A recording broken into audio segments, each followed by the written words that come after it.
Hello friends, welcome to my channel. কেমন আছেন সবাই? আশা করছি ভালো আছেন। আমি আজকে আপনাদেরকে দেখাবো ছবি থেকে কালার টোন কিভাবে রিমুভ করবেন। আমরা অনেক সময় ছবি তোলার পরে আমাদের ফটোগ্রাফিতে এক্সট্রা আলাদা কালার টোন চলে আসে, যার ফলে মেইন যে ছবির কালার, অ্যাকচুয়াল কালার, সেটা ডিস্টার্ব হয়।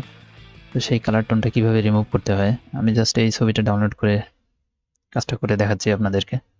তো চলুন শুরু করি। আমি ফটোশপে চলে আসার পরে এই ছবিটাকে ওপেন করে নিয়েছি। এখন দেখেন এই ছবিটার উপরে একটা ইয়েলো এবং গ্রিন একটা কালার টোন দেখা যাচ্ছে, যেটার ফলে মেইন যে ছবির অ্যাকচুয়াল কালার সেটা দেখা যাচ্ছে না। তো আমরা এখন এই এক্সট্রা এই কালারটাকে, উপরের যে কালারটা, সেটাকে রিমুভ করব।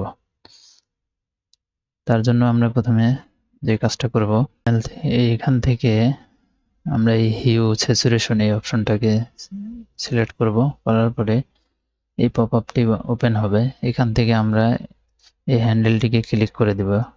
ক্লিক করার পরে আমরা এখানে এসে আইডোর উপর দিয়ে কালারটাকে সিলেক্ট করব। দেখুন এখানে কালারটা চলে আসছে, ইয়েলো কালার। এখন আমরা এই অপশনটাকে পুরো সামনে বাড়ায় দেব, এটাকে একদম পুরো প্লাস করে দেব। দেওয়ার পরে এই অংশটাকে নিয়ে আমরা একটু খেলবো। এটা এটা আমরা এখন অ্যাকচুয়াল কালারটাকে সিলেক্ট করব এটা দিয়ে। তা আমি কিভাবে করতেছি একটু মনোযোগ দিয়ে দেখেন। প্রথমে এখানে ক্লিক করে আমি একটু কমায় নিচ্ছি। ঠিক আছে, এটাকে একটু সফট করে নিই। নেওয়ার পরে মাঝখানে ধরে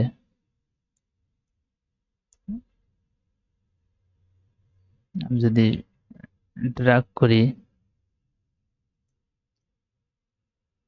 আমাদের মেইন যে কালারটাকে আমরা রিমুভ করব সেই অংশটাকে সিলেক্ট করার ট্রাই করতেছি।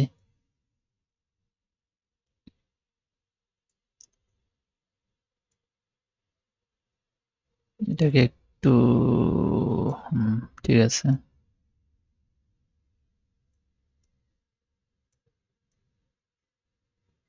দেখুন কিভাবে করতেছি আমি মনোযোগ দিয়ে। পুরো কালারটি সিলেক্ট হয়ে যাওয়ার পরে দেখুন পুরো কালারটি সিলেক্ট হয়ে গেছে আমাদের।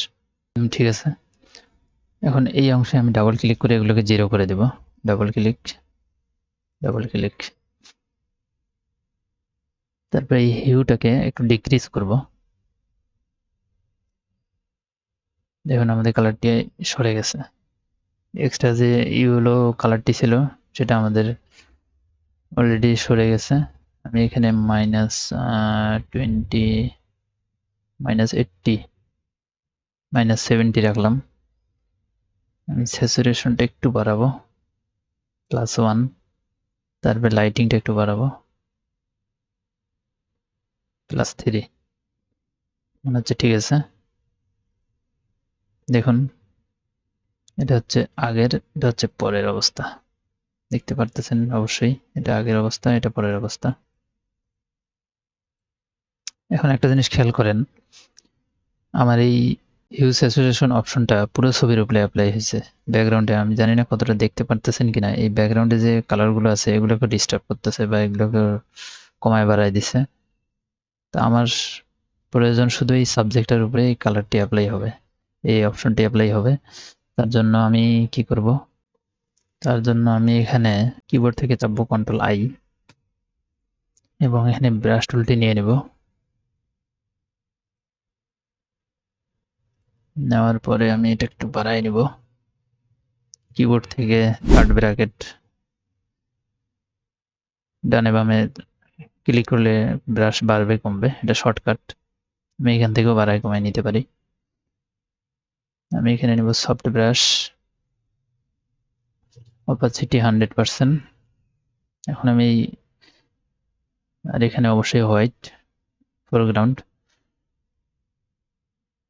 আমি এখন আস্তে আস্তে এই ছবির উপরে এই ব্রাশ টুলটি অ্যাপ্লাই করব। এখন কালারটি রিমুভ হয়ে যাচ্ছে শুধুমাত্র ছবিটি থেকে।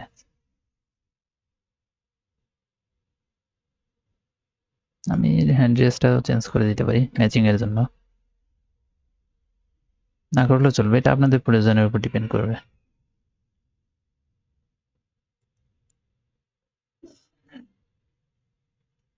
দেখুন এখন এটা আর ব্যাকগ্রাউন্ডের কোনো কালারকে ইফেক্ট করবে না।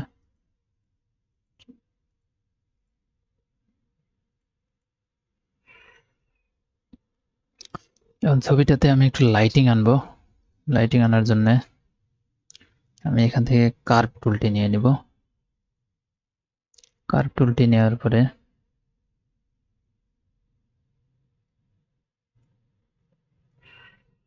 আমি এই অংশটাকে একটু ডিক্রিজ করব লাইটিংটা বাড়ানোর জন্য। ঠিক আছে, এই অংশটাকে একটু ব্ল্যাকটাকে একটু বাড়াবো, শ্যাডো এরিয়াগুলোকে একটু ডার্ক করার জন্য, ছবিটা যাতে আর একটু ক্রিস্পি লাগে। মনে হচ্ছে ঠিক আছে। বিফোর আফটার, দেখতে পারতেছেন বিফোর আফটার, বিফোর আফটার। তো বন্ধুরা দেখলেন কিছু সিম্পল ওয়েতে কিভাবে আপনারা যে কোনো ছবি থেকে যে কোনো কালার টোনকে রিমুভ করতে পারবেন প্রফেশনাল ওয়েতে, যাতে করে আপনাদের ছবিগুলোর অ্যাকচুয়াল যে কালার সেটা হাইলাইটেড হয় এবং আপনাদের ছবিগুলো প্রফেশনাল মনে হয়। তো বন্ধুরা আজকের ভিডিও এই পর্যন্তই। আগামী কোন একটা টিউটোরিয়ালে আপনাদের সঙ্গে আবারও দেখা হবে। ততক্ষণ তো ভালো থাকুন। আমি এই ছবিটি ডিসক্রিপশন বক্সে এটার ডাউনলোড লিঙ্ক দিয়ে দিব, আপনারা ওখান থেকে গিয়ে ডাউনলোড করে প্র্যাকটিস করতে পারবেন। তো আমার ভিডিওটা বন্ধুদের সঙ্গে শেয়ার করুন, লাইক করুন, কমেন্ট করুন, আমার সঙ্গে থাকুন। ধন্যবাদ। আসসালামু আলাইকুম।